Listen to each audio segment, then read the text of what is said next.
ध्यानमूलं गुरोर्मूर्ति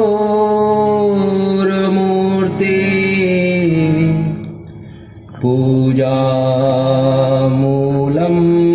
गुरोर्पदम् मन्त्रमूलं गुरोर्वाक्यम्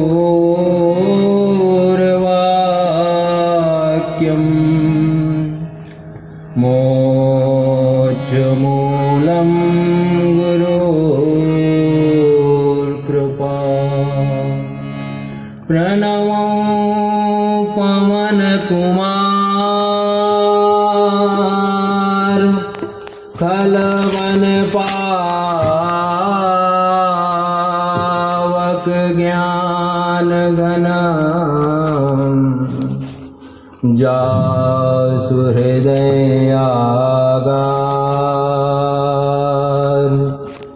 बसहि राम सरचापधर अतुलित बालधाम हेम शैलावदेहम्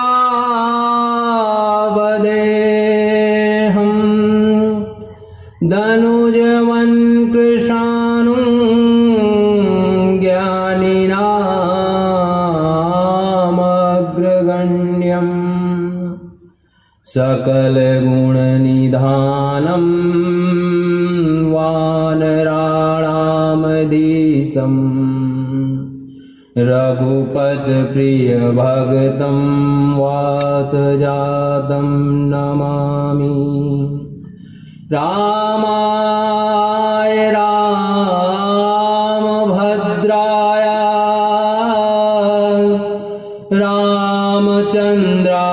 रामचन्द्राय वेदसे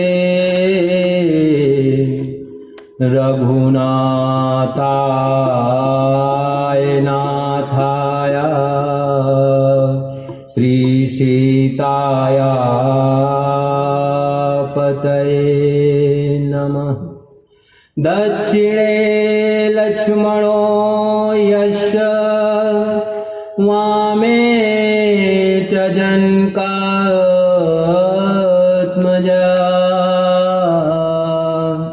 पुरतो मारुतिरस्य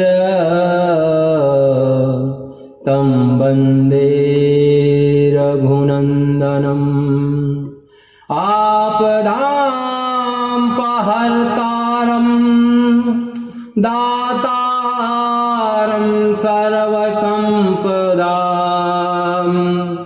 लोकाभिरामं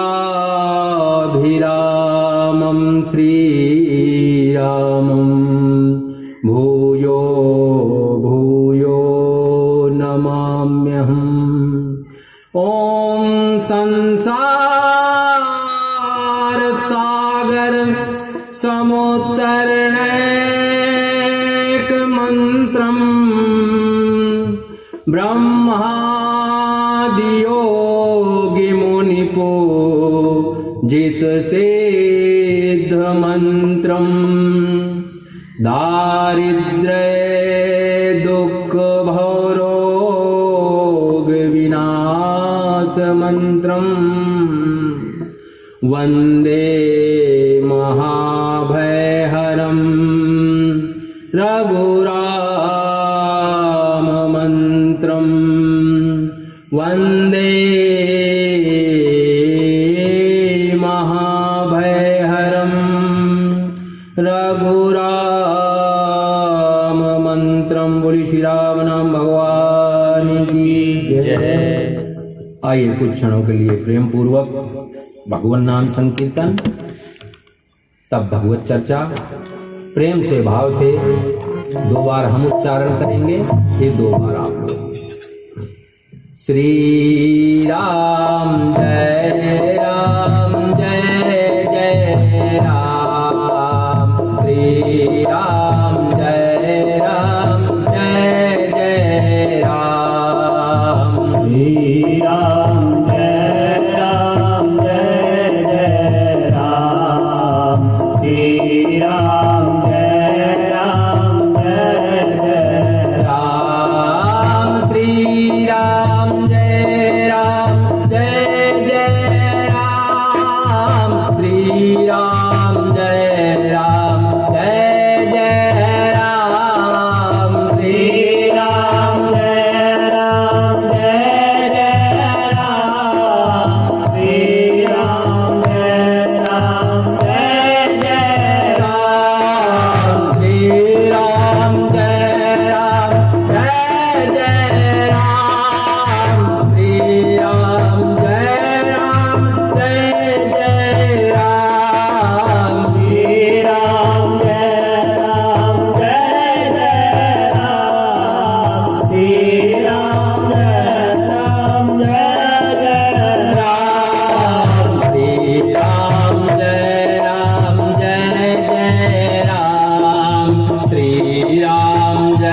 हनुमान जी की कृपा से, प्रभु की प्रेरणा से हम सब राम नाम और राम जी के गुणों का श्रवण कर रहे हैं। आपने पहले दिन मंगलाचरण में सरस्वती गणेश वंदना, तत्पश्चात श्रद्धा विश्वास रूप से शंकर पार्वती जी की वंदना। जगत गुरु हैं भगवान शंकर, क्योंकि नित्य परमात्मा में स्थित रहते हैं, उनकी वंदना। तत्पश्चात कवि और कपि, क्योंकि कपि जी की जो भगवान के प्रति कृतियां की गई थी, उन्हीं को लिपिबद्ध करने के लिए कवि आए हैं। इसलिए कवि और कपि की वंदना। सीता माता की वंदना, क्योंकि भगवान के इशारे से मां जानकी ही जगत का पहले उत्पत्ति, फिर पालन और फिर प्रलय संहार कर देती हैं। भगवान के इशारे से मां जानकी ही जगत के सारे कार्य करती हैं। तत्पश्चात माया और ईश के बीच में क्या भेद है, हम क्यों भ्रमित हो जाते हैं। जैसे अंधेरे में रस्सी को देख के सर्प का भ्रम हो जाता है, ऐसे ही अज्ञान अंधकार के कारण हमें भगवान ना भास करके यह जगत ही सत्य भासता है। उस अज्ञान का नाश करने का उपाय भगवान के चरण और भगवान का नाम है।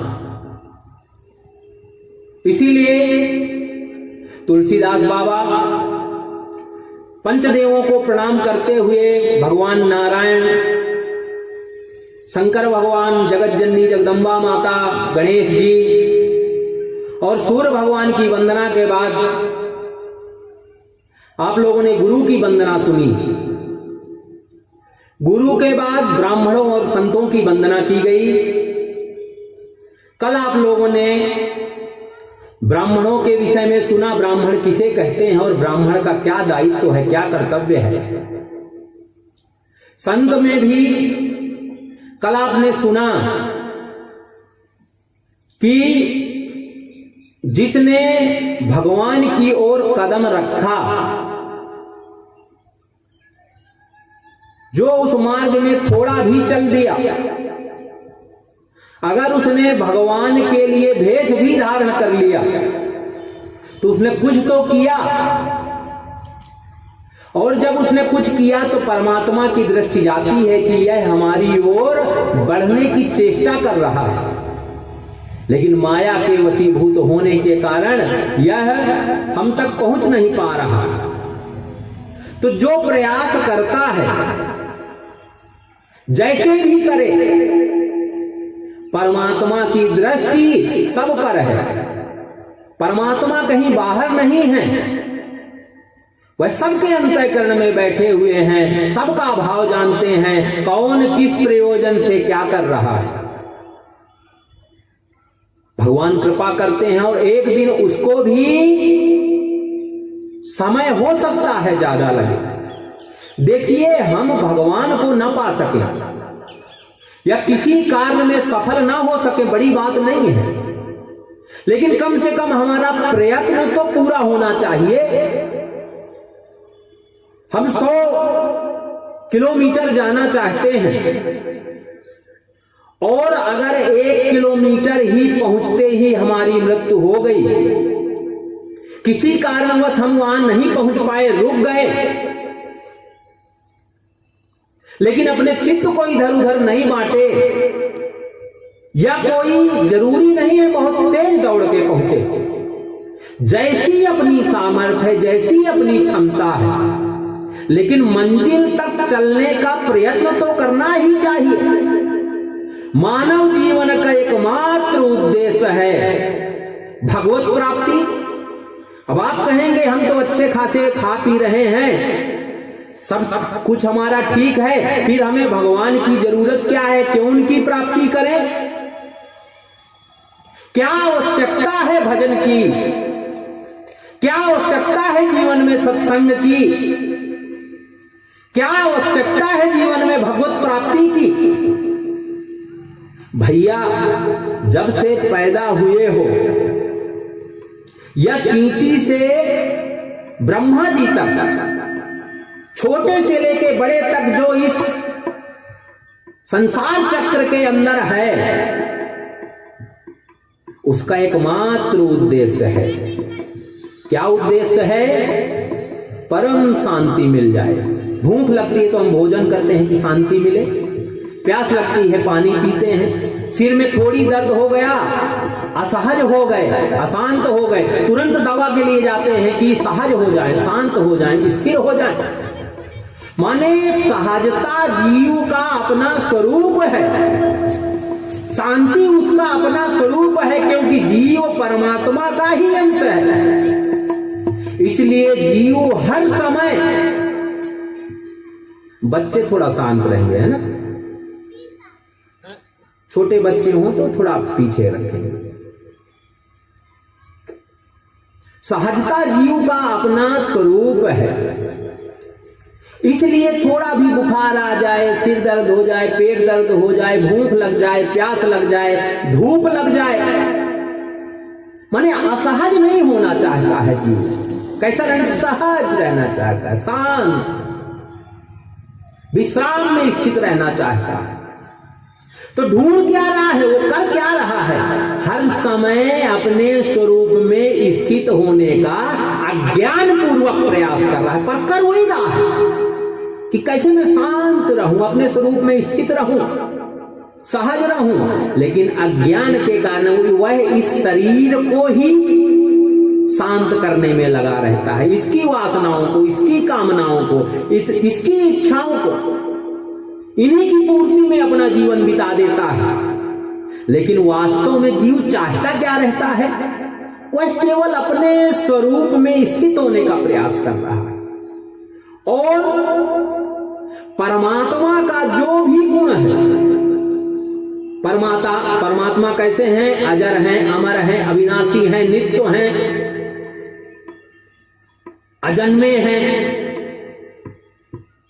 शाश्वत हैं, सत्य हैं। वही सब गुण आत्मा के भी हैं। ये शरीर नष्ट होता है, लेकिन आप लोग पुनर्जन्म के लिए फिर आप लोग क्या करते हैं? मरने के बाद जो भी क्रियाएं करते हैं कि वह जीव जहां भी जाए तो उसको अच्छा जीवन प्राप्त हो।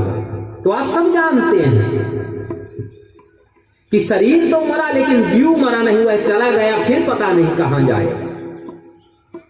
कहने का तात्पर्य इतना ही है कि जीव कभी मरता नहीं है, आत्मा कभी मरती नहीं है।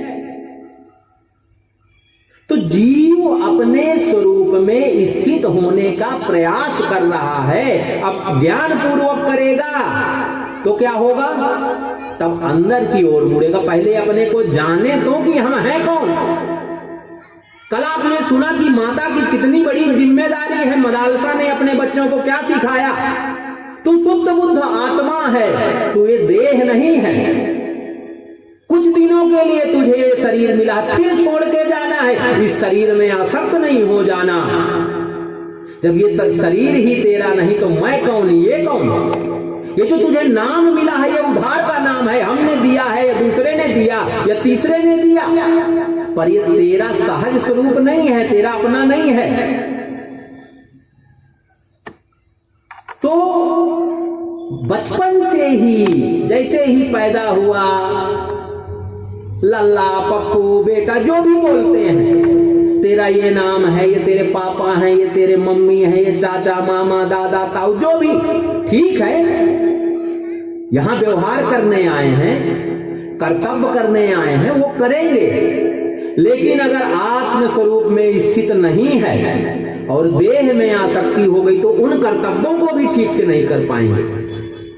भाई जब हमें ये होश होगा कि मैं जीव आत्मा हूं, ये शरीर मुझे यहां जो भी लीला करने के लिए भगवान ने जहां जिस स्थिति, जिस परिस्थिति, जिस परिवार, जिस कुल, जिस स्थान कहीं भी पैदा किया, उसके अनुरूप मेरा जो कर्तव्य है वो करना है, क्योंकि परमात्मा ने मुझे यहां भेजा है। यह लीला करने के थोड़े दिन के लिए भेजा है, रंगमंच में नाटक करने के लिए भेजा हुआ है, थोड़े दिन के लिए आया हूं, फिर चले जाना है, तो मुझे ये लीला करनी है। तो अगर उसको ये बोध रहेगा कि मैं जीव आत्मा हूं, मुझे कुछ दिन के लिए ये शरीर मिला हुआ है, फिर उसके बाद मुझे ये शरीर क्या करना है, छोड़ देना है, त्याग देना है। आप नहीं त्यागोगे तो ये आपको त्याग देगा। एक दिन तो ही तजेंगे पामर, तू न तजे वहीं क्यों। एक दिन तो ये शरीर आत्मा तुम नहीं भी चाहोगे, कोई मरना नहीं चाहता, लेकिन एक न एक दिन शरीर ही साथ छोड़ देता है, त्याग देता है कि भैया नमस्कार। तो एक दिन तो ये शरीर तुम्हें त्यागने वाला है, इस बात को ठीक से समझ लो। तो अगर ये बोध बना रहे कि मैं जीव आत्मा हूं, इस शरीर से मेरा नित्य संग नहीं है, कुछ समय के लिए मिला है और उसके बाद छूट जाने वाला है, तो मुझे जो करना है, मुझे भगवान ने जहां भेजा, बेटा बनाया, तो माता पिता के प्रति मेरा क्या कर्तव्य है, आसक्त नहीं होना, क्योंकि यही अपना नहीं है तो वो कैसे अपने हो गए। ममता नहीं करना, लेकिन कर्तव्य का निर्वहन ठीक से करना, जिसे आत्मबोध नहीं, याद रखना। लोग डरते हैं कि मेरा बेटा ज्यादा ज्ञान ध्यान सीखेगा तो कहीं साधु हो गया, संत हो गया।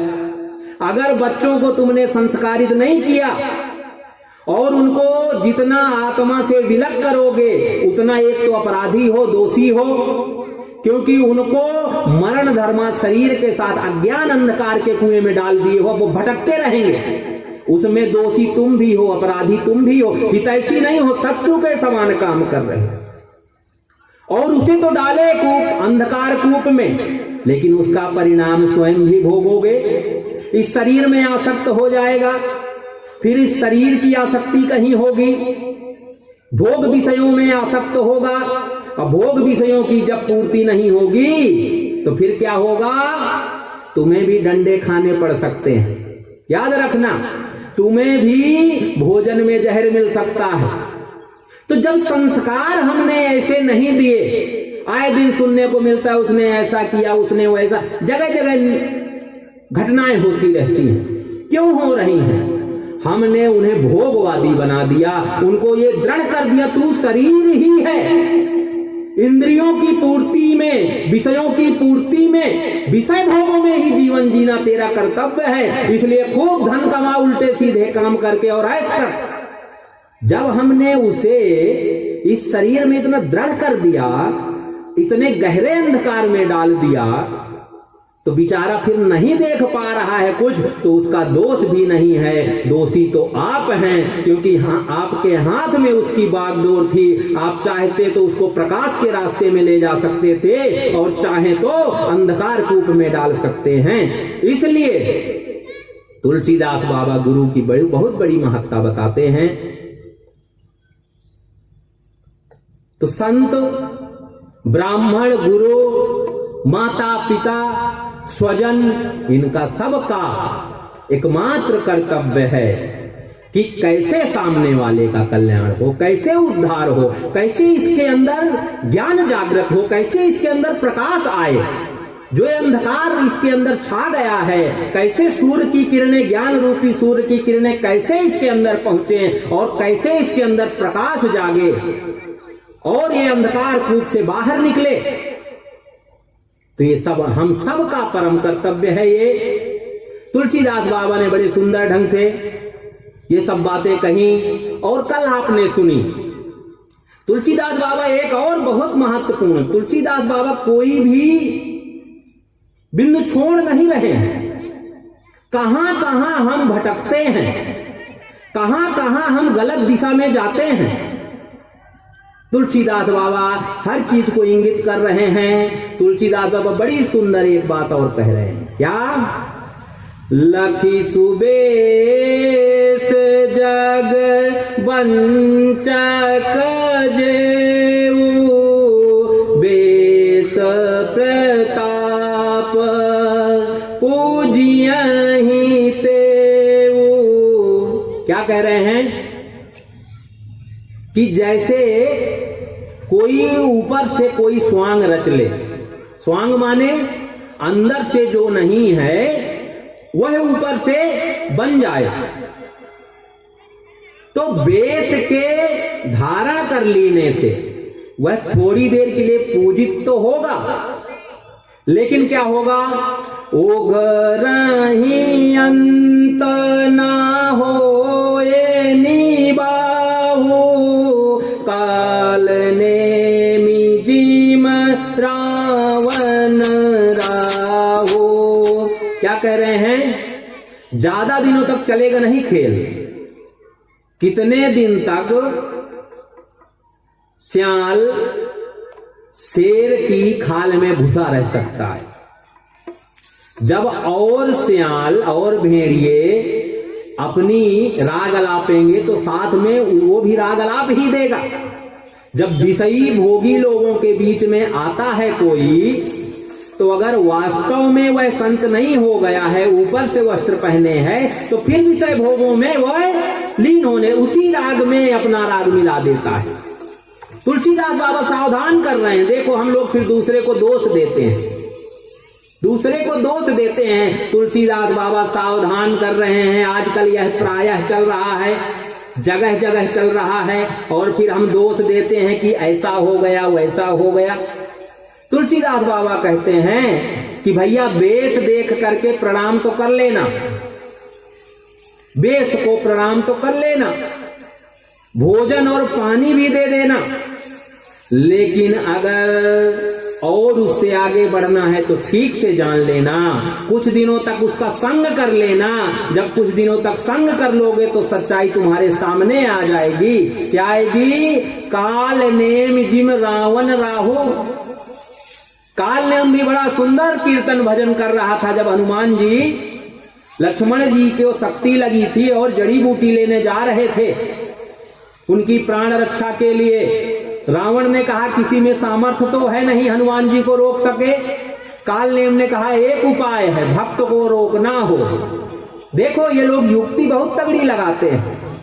जो ठगना चाहता है तो दिमाग तो लगाता है, काम तो होमवर्क तो करता है कि भाई इसको रोकना है तो कैसे कैसे करें, क्या क्या उसके लिए साधन हो सकते हैं। तो काल नेम भी जब बैठा कीर्तन भजन करने के लिए तो किस भाव से बैठा कि हनुमान जी को सीधे सीधे तो रोक नहीं सकते हैं, तो क्या करें? कहते हैं उपाय है, भक्त को रोकना हो तो कीर्तन भजन सत्संग चालू कर दो, उसको भूल जाएगा मुझे कहीं जाना भी है, कुछ करना भी है, क्योंकि उस रस पान करने का वह आदी हो चुका है। तो काल नेमी बैठ गया, श्री राम जय राम जय जय राम, श्री राम जय राम जय जय राम। हनुमान जी जा रहे थे, देखे लग रहा है कोई बहुत तगड़ा भक्त है, घोर जंगल में बैठा है, तपस्वी वेश में है, दर्शन करना चाहिए, प्रणाम करना चाहिए और कुछ सत्संग करना चाहिए। भूल गए कुछ क्षणों के लिए, सुनते ही सत्संग कुछ क्षणों के लिए मन गया। जिसमें देखो आसक्ति रहती है, जिस वस्तु में राग रहता है, अगर उधर नजर पड़ी तो कुछ क्षणों के लिए चित्त जाता है, लेकिन सावधान होकर के आदमी फिर अपने कार्य में लग जाता। हनुमान जी ने सुना, कहा बहुत सुंदर है, रमणीय है, एकांत में है, निश्चित महान संत होंगे। गए, लेकिन फिर पता लगा कि कौन है, तो ज्यादा देर तक खेल चला नहीं। रावण को देखिए, सीता माता का अपहरण करने गया तो सीधे सीधे नहीं गया, क्योंकि सामर्थ्य नहीं थी, सामर्थ्य नहीं थी। तो क्या किया? कपट धारण किया और सन्यासी बन गया। लेकिन कितनी देर तक रहा? थोड़ी, जैसे ही भिक्षा देने आई तो उसका भेद प्रकट हो गया। कुल मिला के तुलसीदास बाबा संकेत दे रहे हैं कि भैया सावधान हो जाओ। कहे के लिए वेश को तो प्रणाम करो, पूज्य है, आदरणीय है, लेकिन अगर नजदीक जाना है तो कुछ दिन संग कर लेना, कब पूरी तरह समर्पण करना। आगे कह रहे हैं किए हूँ कुबे तू साधो सन मानो श्रीम जगदाम संत हनुमानो आनी को संग तो संगति लाओ वो कहूँ वेद विदित सब भावो। क्या कह रहे हैं तुलसीदास बाबा? तुलसीदास बाबा कह रहे हैं किए हूँ तू वेद साधु तन मान। साधु का अगर भेद देखो, एक तो ये हमें दूसरी दिशा की ओर सावधान कर रहे हैं जो आजकल ज्यादा प्रचलन में है, और एक और महत्वपूर्ण बात कर रहे हैं। आजकल युवाओं का अगर आप देखें, गुणों की ओर ज्यादा ध्यान नहीं देते। कैसे हम अपने गुणों को विकसित करें, कहे में ध्यान देते हैं। कपड़े अच्छे होने चाहिए, जूते 4-5 सेट होने चाहिए, हाथ में घड़ी और पट्टा क्या क्या होना चाहिए, चश्मा, माने सब ऊपर से ही वो क्या बनना चाहते हैं, ऊपर की चीजों को धारण करके हीरो बन जाना चाहते हैं। लेकिन हीरो अगर नाखून बढ़ा लेने से, चश्मा लगा लेने से या कपड़े पहन लेने से बन जाते, तब तो सब बन सकते हैं। ये नहीं जानते हैं कि ऊपर का भेष बनाने से वो वहां नहीं पहुंचे हैं, उनके अंदर कला है। अगर हमें कहीं पहुंचना है, कुछ प्राप्त करना है, तो ऊपर का स्वांग रख के हम वहां तक जा नहीं सकते, अंतिम लक्ष्य तक पहुंच नहीं सकते हैं।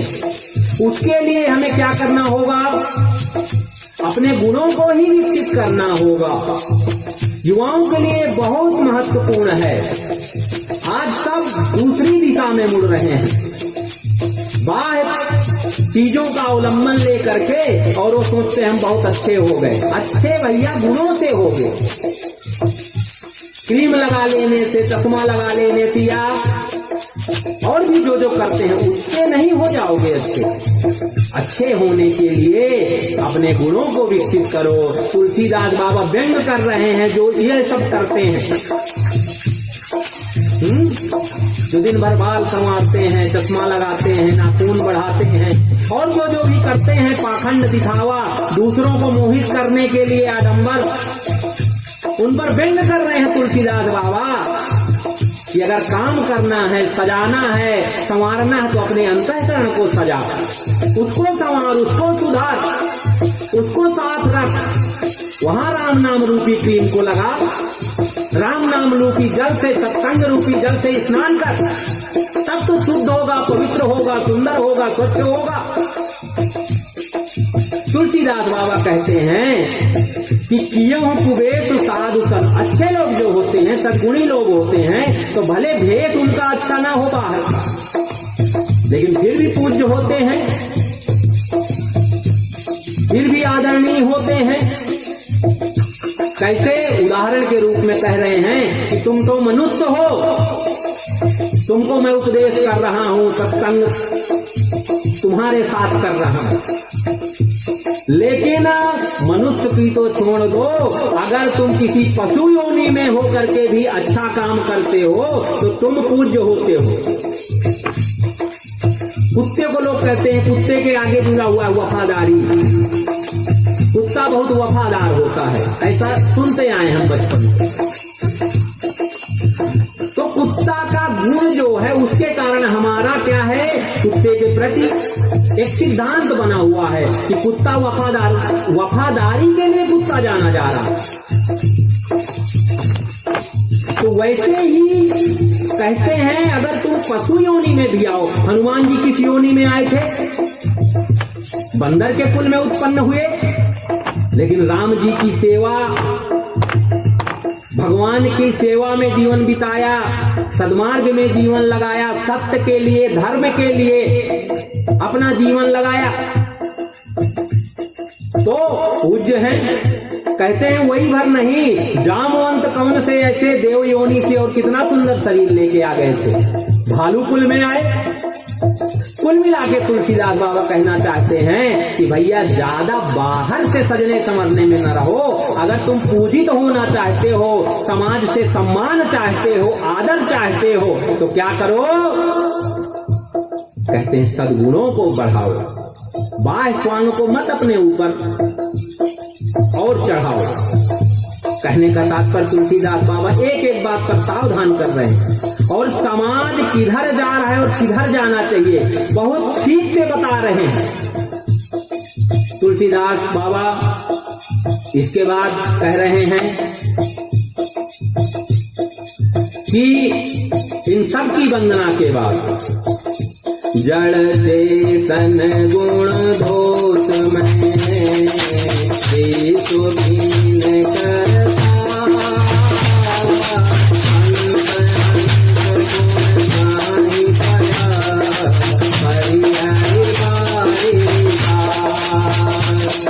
क्या कह रहे हैं? यह जड़ चेतन जितना संसार बना हुआ है तो ये कैसा है? गुण और दोषों से भरा हुआ है। इसमें गुण भी हैं और दोष भी हैं, लेकिन कहते हैं जैसे हंस होता है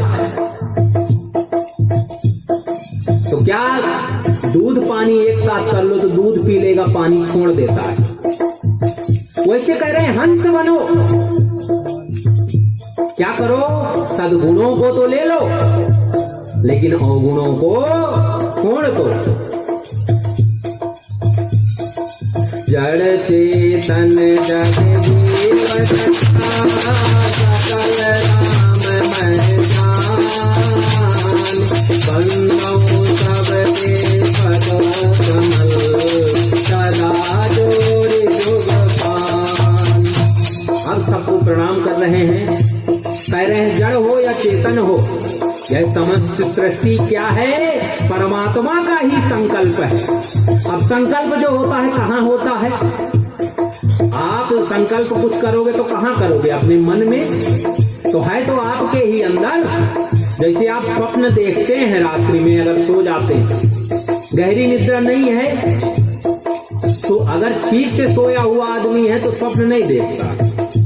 तीन अवस्थाएं बताई गई हैं, जागृत, स्वप्न अवस्था और सुसुप्ति अवस्था। सुसुप्ति तो गहरी निद्रा, स्वप्न माने न सोया है न जागा है, मन अपना काम करता रहता है। तो उस मन में जब स्वप्न आप देखते हैं तो क्या क्या देखते हैं? कितनी बिल्डिंगें, गाड़ी, लोग, है ना, बेटा बेटी, जो भी जैसा स्वप्न देखता है। लेकिन कितना बन गया, कितने रूप धारण किया? घर बन गया, खेत बन गया, गाड़ी बन गया, बेटा बन गया, हाँ, पड़ोसी बन गया, क्या क्या बन जाता है? कौन बना? कौन बना बताइए? वहां कौन था? कुछ था क्या? कुछ नहीं था, आपका मन ही था। मन में संकल्प विकल्प चल रहे थे। इसलिए ये संसार जितना भी है, जो भी है, ये कहाँ है? ये परमात्मा का संकल्प है, इसलिए परमात्मा के अंदर है। इसलिए तुलसीदास बाबा कहते हैं कि जड़ चेतन जग जीव जग, जितना भी है, जड़ हो चेतन हो, कहते हैं सब राममय मान करके मैं क्या करता हूँ? सबके चरणों में बारंबार प्रणाम करता हूँ। आगे तुलसीदास बाबा वंदना कर रहे हैं। देव तनुज नाग खग प्रेत पितर गंधर्व बंदौ किन्नर रजहरिचर कृपा कराओ अवसर।